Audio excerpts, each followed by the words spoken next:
Olá, companheiros do Grupo Assistencial Espírita Frei Anselmo.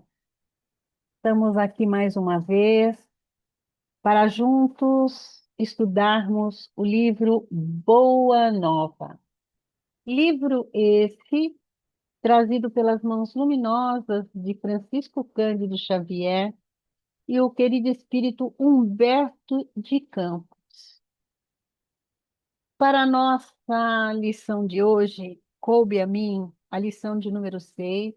Fidelidade a Deus. Como as lições desse livro são um pouco longas, então nós vamos por parte e algumas partes elas vão ficar sem comentário por ser muito longa. Mas eu acredito que vocês vão ler na íntegra, porque é um estudo, é um livro maravilhoso com ensinos de Jesus.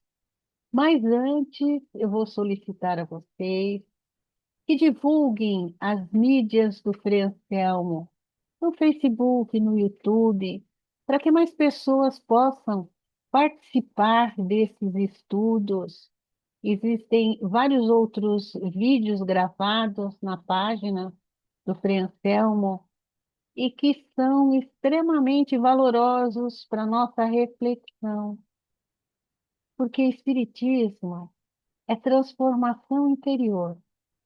E nós não vamos nos transformar se nós não refletirmos, pensarmos em nós, nos nossos comportamentos, nas nossas atitudes, naquilo que eu quero realmente para mim e aquilo que eu realmente desejo para o meu próximo. Então, vamos iniciar com um breve agradecimento, fechando os nossos olhos materiais, se assim quisermos. E vamos elevando o nosso pensamento a Deus, a Jesus, e vamos agradecer a oportunidade de estarmos reunidos em coração e em mente, em nome de Jesus, para tentarmos entender suas lições luminosas e colocarmos em prática no nosso dia a dia. Jesus, nosso Mestre, te rogamos que esteja conosco e que esteja conosco, hoje, agora e sempre. Que assim seja. Pois bem, caríssimos, nosso tema, como eu já disse, é fidelidade a Deus. Então, vamos iniciando aqui a leitura e os comentários, ok?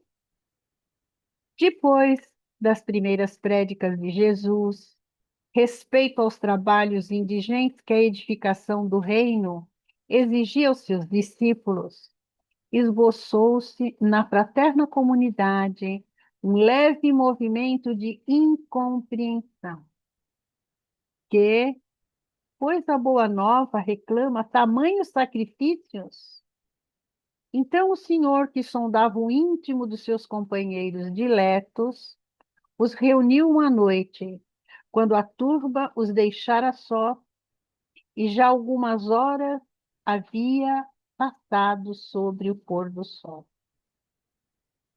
Interrogando-os vivamente, provocou a manifestação dos seus pensamentos e dúvidas íntimas. Após escutar-lhe as confidências simples e sinceras, o mestre ponderou. Na causa de Deus, a fidelidade deve ser uma das primeiras virtudes. Então vamos parar um pouquinho aqui, né? Então Jesus ele estava instruindo seus discípulos para a edificação do reino de Deus. Onde está o reino de Deus? O reino de Deus está dentro de cada um de nós, nas nossas conquistas morais, espirituais. Quando eu tenho paz, quando eu tenho consciência tranquila, quando eu sei que eu estou fazendo o meu melhor,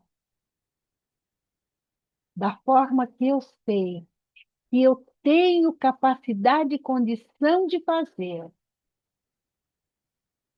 me esforçando ao máximo, eu começo a edificar o reino de Deus em mim. Porque não existe um reino circunscrito, como se acreditava na antiguidade, um paraíso para os eleitos e um inferno para aqueles que ainda não compreendiam o que seria lei natural, lei divina, leis morais.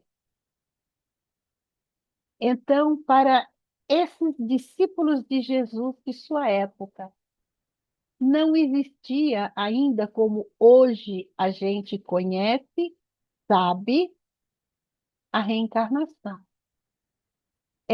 A crença era de uma forma diferente. Eles eram judeus e os judeus criam na ressurreição, que é diferente da reencarnação. Mas Jesus apresenta a eles a reencarnação, como a gente vai ver no seu evangelho, no seu diálogo com Nicodemos. Então, não existe um reino de Deus circunscrito. Reino de Deus é a perfeição. E nós somos criaturas perfectíveis, candidatos à perfeição. Portanto, candidatos ao reino de Deus. Perfeição relativa, não absoluta. Absoluta somente a do Criador. Então, esse reino de Deus, ele deve estar dentro de nós, pacificando nosso coração. Nós pacificando o nosso coração.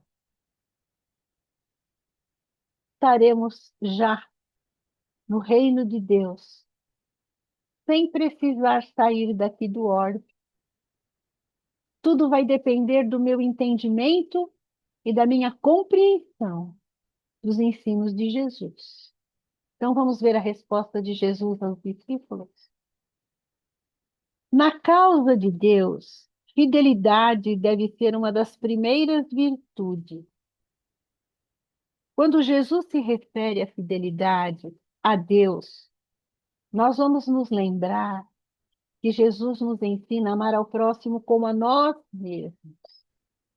Então, se eu não tenho fidelidade para comigo, para as minhas propostas, para os meus objetivos, se eu não sou fiel comigo mesmo, como eu vou ser fiel com outras pessoas, mesmo com o Criador? Então, o que é essa fidelidade? É a certeza do caminho certo, correto, que eu estou trilhando.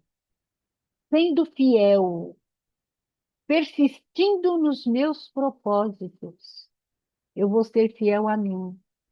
E quando eu sou fiel a mim, como uma filha de Deus, o Pai se alegra com essa minha fidelidade, porque eu vou estar sendo fiel a Ele também. Fidelidade a Deus não é somente nós praticarmos religião, é sermos religiosos para conosco, em primeiro lugar. Termos religiosidade em nós. Onde o filho e o pai, que não desejam estabelecer como ideal de união a confiança integral e recíproca, essa fidelidade. Nós não podemos duvidar da fidelidade do nosso Pai conosco. Sua dedicação nos cerca, os espíritos desde o primeiro dia. Ainda não conhecíamos e ele já nos amava. E, acaso, poderemos desdenhar a possibilidade de retribuição, somente os ingratos não retribuem, não é? Não seria repudiar-nos o título de filhos amorosos, o fato de deixarmos absorver no afastamento, favorecendo a negação?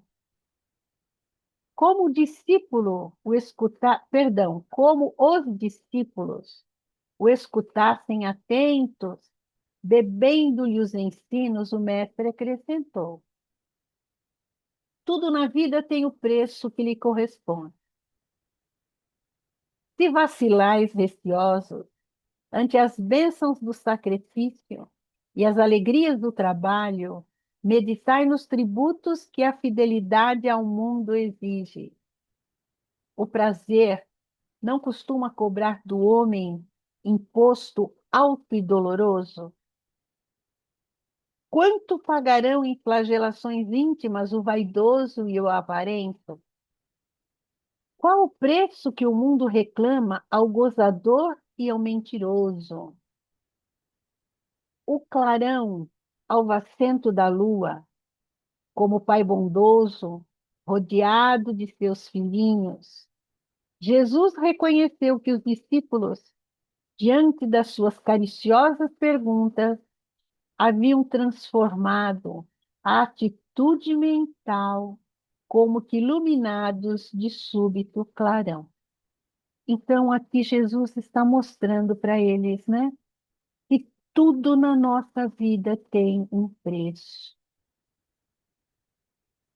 Uma das lições maravilhosas de Jesus é a da porta estreita. Então, quando nós estamos planejando passar pela porta estreita, nós precisamos nos lembrar que, para passar por essa porta, precisamos deixar algumas das nossas imperfeições. Como ele explica aqui, o que será exigido do avarento, do vaidoso e daqueles que vivem sem trabalhos, somente em alegria, sem sacrifícios.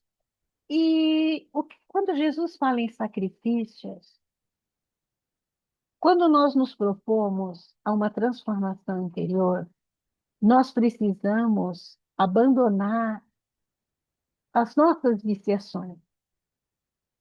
E por ser um vício, quando a gente fala em vício, não é somente alcoólico ou em drogas, são vícios que nós temos de comportamento, né, principalmente, e que também precisamos transformar, precisamos melhorar. E é isso que Jesus fala, porque nós vamos pagar um preço. Se persistirmos nessas nossas deficiências, nesses nossos comportamentos viciosos. Seu ensino é claro, né? É preciso a transformação.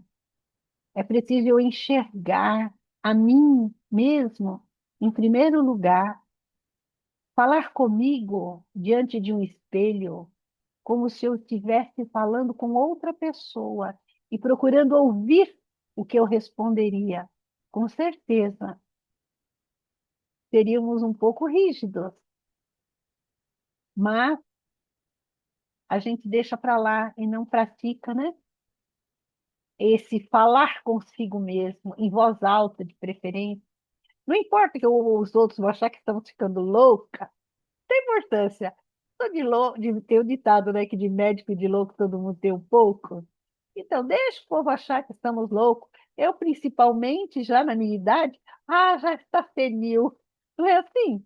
Mas esse diálogo, eu costumo falar em viva voz, de nós para conosco, para reconhecermos as nossas viciações. Todos nós temos viciações. Todos nós temos hábitos arraigados e difíceis de nos libertarmos, né? Então vamos continuar. Timidamente, Tiago, filho de Alfeu, contou a história de um amigo que arruinar a saúde por excessos nos prazeres condenáveis. Tadeu falou de um conhecido que, depois de ganhar grande fortuna, se havia tornado avarento e mesquinho, a ponto de privar-se do necessário para multiplicar o número de suas moedas, acabando assassinado pelos ladrões. Pedro recordou o caso de um pescador da sua intimidade que sucumbira tragicamente por efeito de sua desmedida ambição. Jesus, depois de ouvi-lo satisfeito, perguntou: Não achais enorme o tributo que o mundo exige dos que se apegam aos gozos e à riqueza? Se o mundo pede tanto, por que não poderia Deus pedir-lhe lealdade ao coração? Trabalhamos agora pela instituição divina do reino da terra, mas desde quando estará o Pai trabalhando por nós? Então vejam só, Jesus traz os seus ensinos, passa aos seus discípulos para que esses ensinos sejam multiplicados, para que o reino de Deus se edifique na terra, para que a terra se torne um planeta de regeneração, um planeta amor, um planeta rosa, né? Hoje o planeta é azul, a gente sabe que o nosso planeta, visto lá de cima, ele é uma esfera azul, que já é de grande valia, né? Mas esse planeta vai se transformar no planeta amor um dia. Esse planeta escola, esse planeta hospital. Então Jesus prepara os seus discípulos para formarem o reino de Deus na terra, passando seus ensinos e mostrando a necessidade da transformação interior. O reino de Deus começando dentro de nós.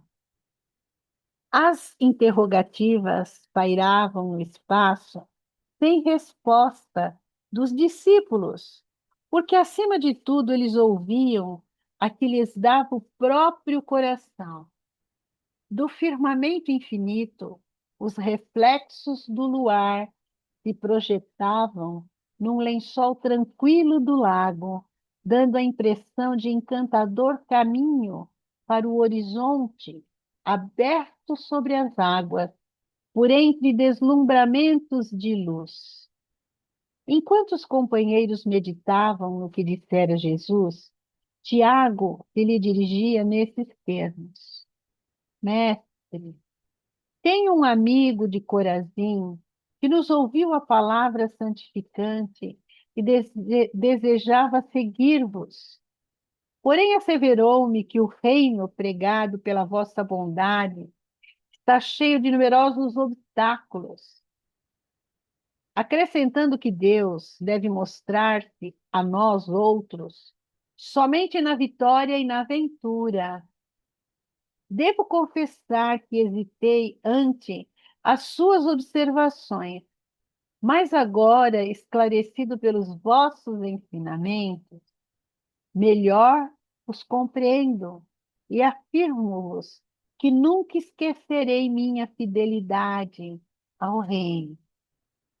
A voz do apóstolo, na sua confissão espontânea, se revelava tocada de entusiasmo, doce e amigo. E o Senhor, aproveitando a hora para a semeadura divina, clamou bondoso: Tiago, nem todos podem compreender a verdade de uma só vez.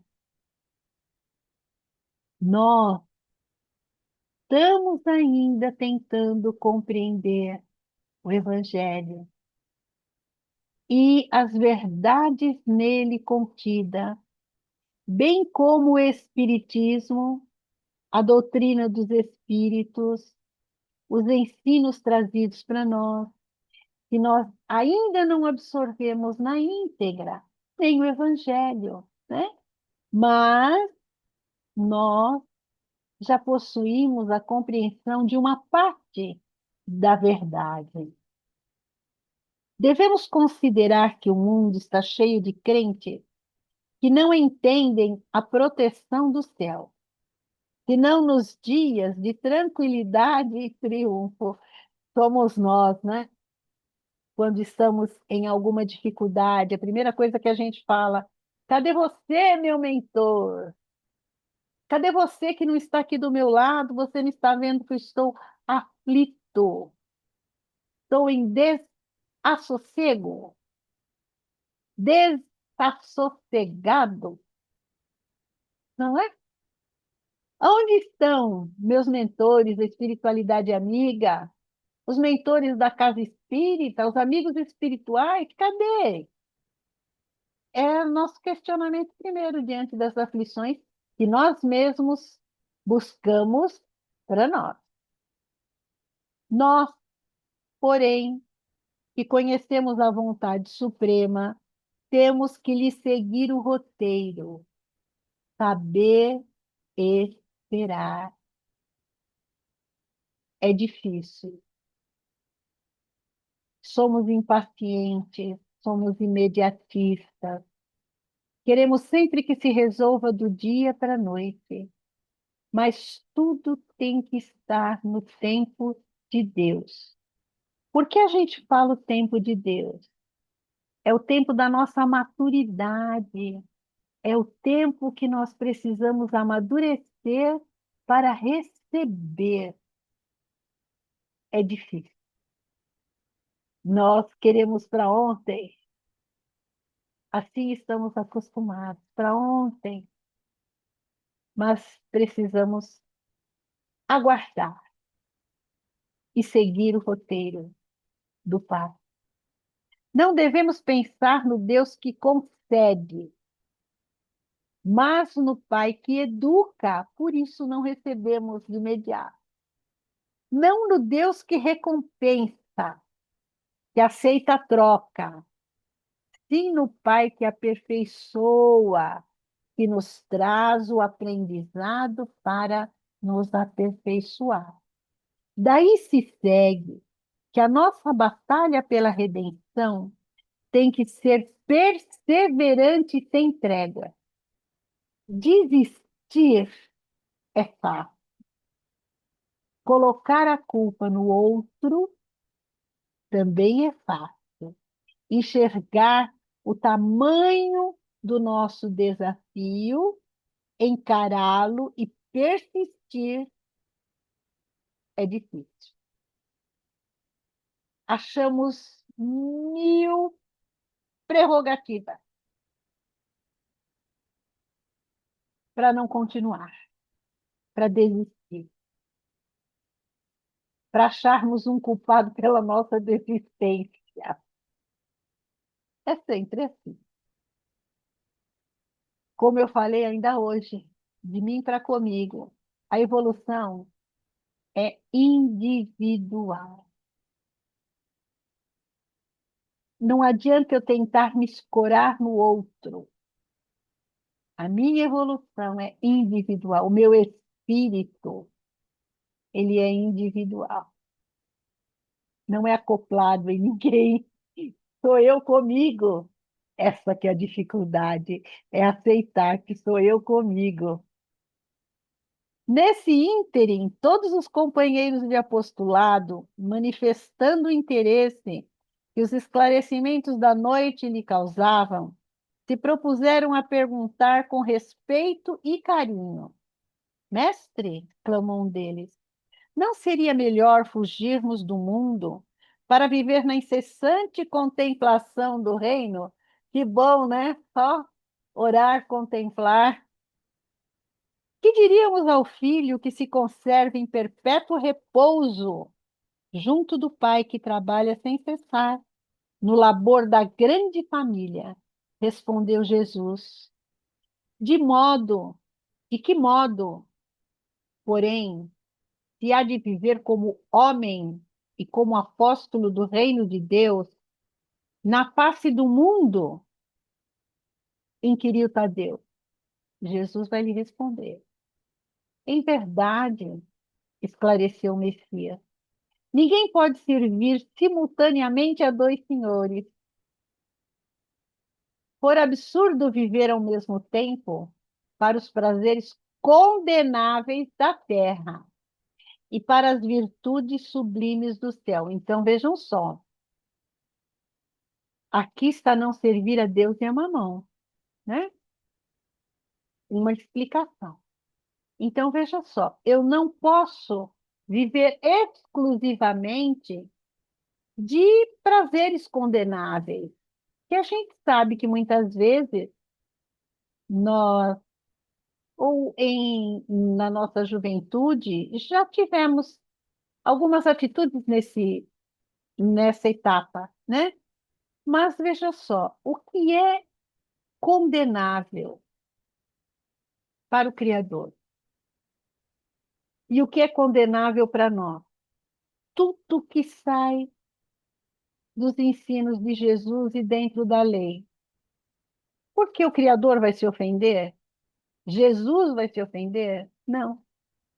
É para o nosso próprio bem, para a nossa própria evolução. Termos olhos de ver e ouvidos de ouvir. O discípulo da Boa Nova tem que servir a Deus, servindo a obra neste mundo. Ele sabe que se acha a laborar com muito esforço num grande campo, propriedade de seu pai, que o observa com carinho e atenta com amor nos seus trabalhos. Imaginemos que esse campo estivesse cheio de inimigos por toda parte, vermes asquerosos, víboras peçonhentas, tratos da terra improdutiva. É certo que as forças destruidoras reclamarão a indiferença e a submissão do Filho de Deus. Mas o filho de coração fiel ao seu pai lança o trabalho com perseverança e boa vontade. Entrará em luta silenciosa como meio, sofrer-lhe-á os tormentos com heroísmo espiritual, por amor do reino que traz no coração, plantará uma flor na qual haja um espinho. Abrirá uma senda, embora estreita, em que estejam em confusão os parasitos da terra. Cavará pacientemente, buscando as entranhas do solo, para que surja uma gota d'água, onde queime um deserto. No íntimo desse trabalhador brotará sempre um cântico de alegria, porque Deus o ama e segue com atenção. Deus, nosso Pai, a espiritualidade, precisa de nossas mãos materiais para a obra material.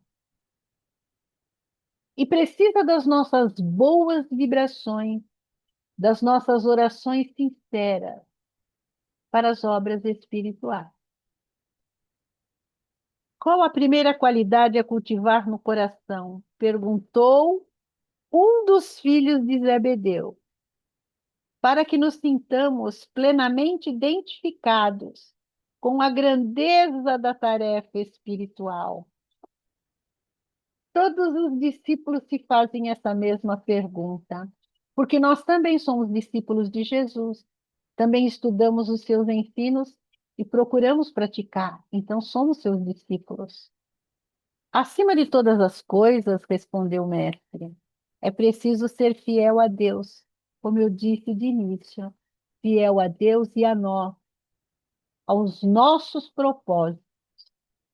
Aquilo que eu pretendo, eu ter fidelidade comigo também. Se eu não sou fiel a mim, eu vou ser fiel com quem? A pequena assembleia parecia altamente elevada, satisfeita, mas André inquiriu: Mestre, nesses últimos dias tenho me sentido doente.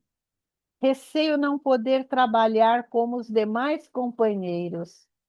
Como poderei ser fiel a Deus estando enfermo? Ouve, replicou o Senhor com certa ênfase. Nos dias de calma, é fácil provar-se fidelidade e confiança.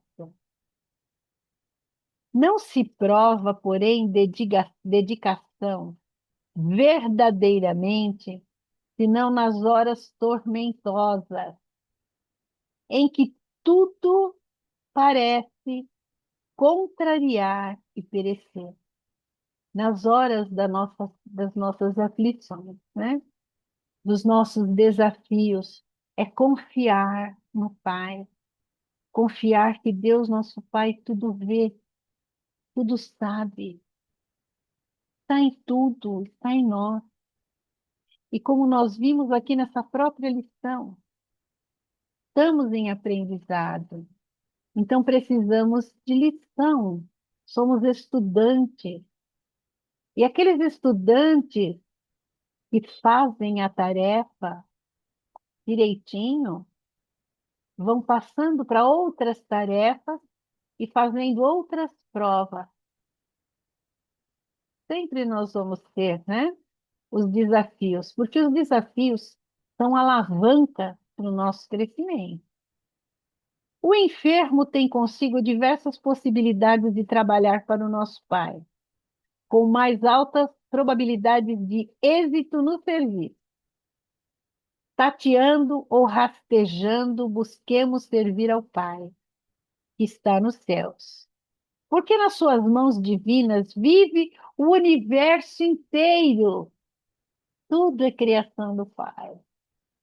André, se algum dia teus olhos se fecharem para a luz da terra, serve a Deus com a tua palavra, com os teus ouvidos. Se ficares mudo, toma assim mesmo a charrua, valendo-se de tuas mãos. Ainda que tivesse privado dos olhos e da palavra e das mãos e dos pés, poderia servir a Deus com paciência e coragem, porque a virtude é o verbo dessa fidelidade que nos conduzirá ao amor dos amores. Sempre temos condições de servir a Deus. Quando nós não pudermos fazer absolutamente nada, façamos uma oração sincera. O Pai atenderá a nós e aquele a quem nós estamos solicitando bênçãos. O grupo dos apóstolos calara-se impressionado ante aquelas recomendações. O luar esplendia sobre as águas silenciosas. Leve ruído não traía o silêncio augusto da hora.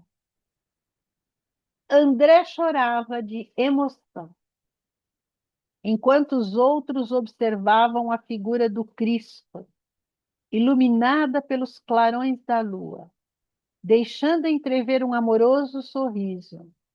Então, todos impulsionados por soberana força interior, disseram, quase a um só tempo: Senhor, seremos fiéis.